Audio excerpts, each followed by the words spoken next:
السلام علیکم ورحمۃ اللہ وبرکاتہ۔ پیارے دوستو، اگر آپ روزانہ کی ایک صحیح حدیث سننا چاہتے ہیں تو اس چینل کو لائک کر کے سبسکرائب کر لیں اور بیل کے بٹن کو دبا دیں۔ شکریہ۔ بسم اللہ الرحمن الرحیم۔ حضرت ابو ہریرہ رضی اللہ عنہ سے روایت ہے کہ رسول اللہ صلی اللہ علیہ وسلم نے فرمایا، جس کی اذى رسانی سے اس کے پڑوسی محفوظ نہ ہوں وہ جنت میں نہیں جائے گا۔ حدیث نمبر 172، صحیح مسلم۔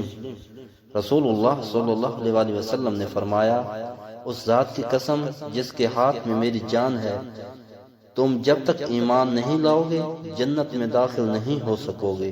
حدیث نمبر 195، صحیح مسلم۔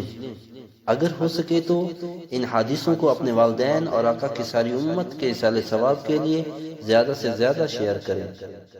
جزاکم اللہ خیرا۔